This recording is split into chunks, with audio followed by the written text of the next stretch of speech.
hace 8 años no tenemos elecciones justas. Hablar de elecciones justas en la situación en que está Ecuador, donde se han tomado todas las instancias del Estado, donde tenemos una prensa que no informa, manipula, es que base de la democracia es la prensa. Mira, Jean-François Redel, santo patrono liberal para más señas, decía, democracia sin verdad no existe, sin información no existe, no hay democracia.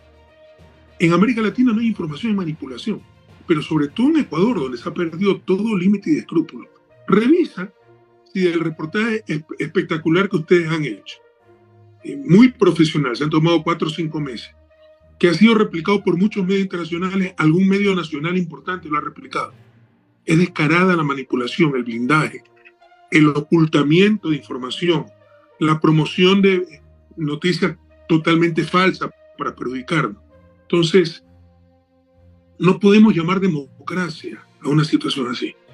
Una prensa totalmente, una mafia mediática, realmente es el nombre, una mafia mediática, que no te informa, te manipula.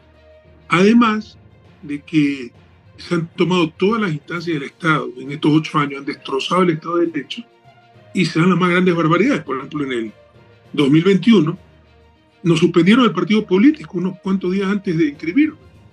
Tuvimos que inscribirnos con lista 1, nuestro partido, con el que íbamos a inscribirnos era la lista 5. ¿Ya? Luego nos lo devolvieron, ganamos, pero ya cuando estábamos inscritos.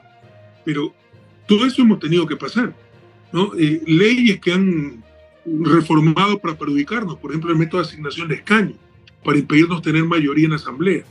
Entonces, lo que hay en Ecuador no es Estado de Derecho, que es un factor fundamental de democracia, ni democracia, ¿ya? Porque lo que tenemos es una prensa que manipula, que no informa, y democracia sin información sencillamente no existe. Lo que se tiene cada cierto tiempo, elecciones, que no son elecciones justas en absoluto, como te indico, porque sin verdad no puede haber elecciones libres, solamente la verdad nos hará libres. Nosotros iniciamos a hacer esta serie de Lawfare cuando vimos el caso que se armó contra Donald Trump, justo antes de las elecciones, cuando con una acusación se sacaron 37 cargos y al mismo tiempo, si tú mirabas la prensa que está en contra de él, digamos, básicamente ya le pintaban como que fuera culpable, y eso ha sido cada vez que se le ha acusado a él de alguien. Entonces eso nos recuerda lo que pasa en Sudamérica, donde se usan todo tipo de argucias para pintar en una narrativa. Por ejemplo, a pesar de la debilidad de las pruebas que hay contra usted, la mitad de la gente que no lo apoya piensa que es culpable, y eso porque muchas veces se usó casos de corrupción reales para pintar con esos al resto y manchar a todo el resto del movimiento con esos casos reales. ¿Qué es lo que usted piensa al respecto? Es que con todo respeto, nada de eso es cierto. En 10 años de gobierno, ¿cómo no va a tener caso de corrupción? Hasta en el Vaticano el Papa Francisco encontró casos de corrupción. En España, en Alemania, el caso Siemens. ¿Cómo no hay caso de corrupción? Otra cosa es un gobierno que tolere la corrupción. Entonces se han basado en hechos aislados, denunciados por nosotros mismos. Todos esos corruptos son enemigos nuestros ahora. Carlos Pareja Llanosel, Pedro Delgado. Todos son enemigos nuestros y están a favor de lo que nos persigue. ¿Por qué será? ¿No? Pero utilizaron, por ejemplo, que Carlos Poli, el contralor de Correa, la Contraloría es una función independiente. Carlos Poli fue propuesto por los partidos políticos al inicio de mi gobierno. Era una terna que presentaba el Congreso. Pero así te manipulan todo. Pero vamos a los datos, no a relatos. Yo también puedo hacer una narrativa de cada caso de corrupción que encuentre en Estados Unidos y decir que todos son corruptos. Revisa el ranking de Transparencia Internacional. Yo encontré el país en el puesto 150 del ranking. Lo vi en el puesto 120. Fuimos el país que más descendió en el ranking de toda América Latina. Verifica los datos que te estoy dando. De toda América Latina. Fuimos el que más descendió, 30 puestos. ¿Ya? Pero eso incluso son encuestas subjetivas. Se les pregunta a empresarios, etcétera, lo hace Transparencia Internacional, y eso es influenciado por los medios de comunicación, y ya estaba el caso de Brecha en la palestra. Porque habíamos bajado casi hasta el puesto 100, 102 por ahí, y subimos al 120, pero de todos modos fuimos el de mayor reducción en toda América Latina. Veamos datos duros. Mira la base de datos del Banco Mundial. Ahí sí, con encuestas que se le preguntan a los contratistas del Estado, usted ha dado coima. Antes nuestro gobierno era 16%. En nuestro gobierno bajó al 1.6%, y todo el sector público, municipios, prefecturas, juntas parroquiales, y con la inversión más grande de la historia. pero ese 1.6 significa que algo quedó. Y de eso se agarran para hacer toda una narrativa. Entonces no caigas en esa trampa. Yo no es que soy soberbio, soy objetivo, no voy a traicionar mi conciencia y la verdad.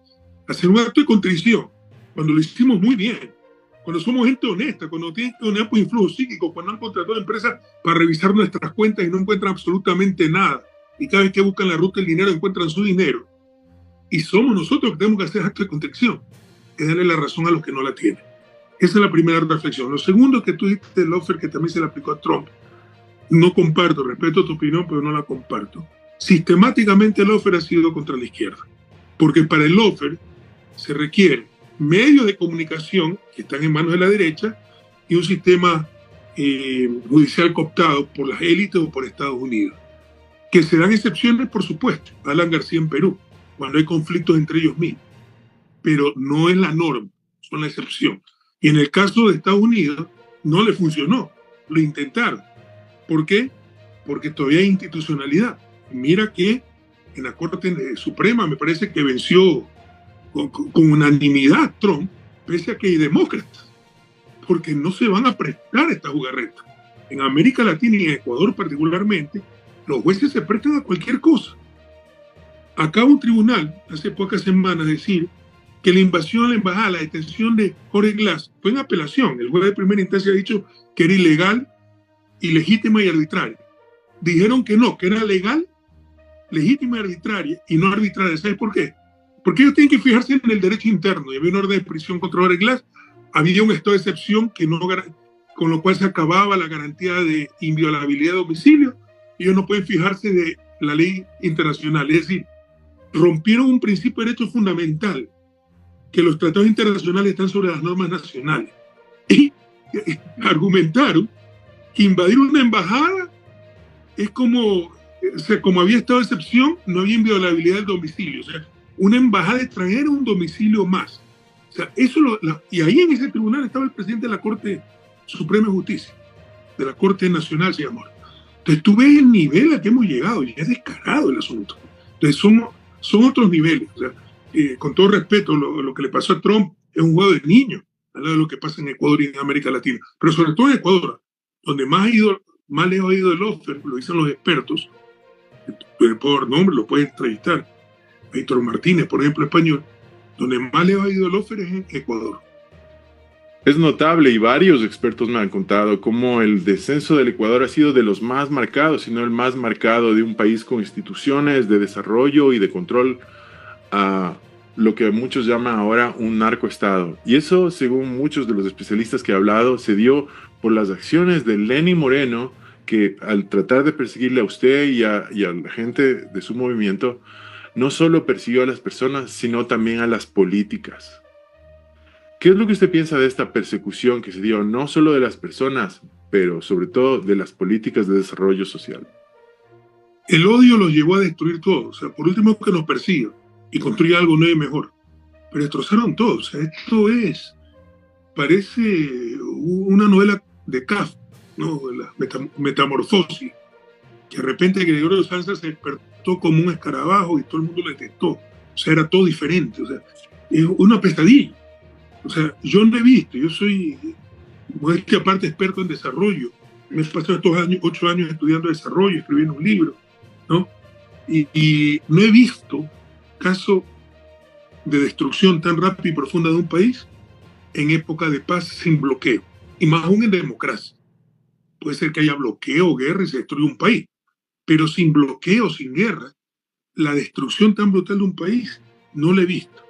Yo dejé al país como el segundo más seguro de América Latina. Y para nuestro nivel de ingreso per cápita, solo nos superaba Chile en América Latina.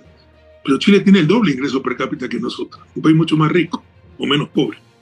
Para nuestro nivel de ingreso per cápita, seguramente éramos el más seguro del mundo. Dejé al país como exportador de energía, con una de las matrices eléctricas más estables, de las 5 más estables de América Latina, del mundo. Dejé al país como el segundo en infraestructura en toda la región, solo superado por Panamá y por el Canal de Panamá.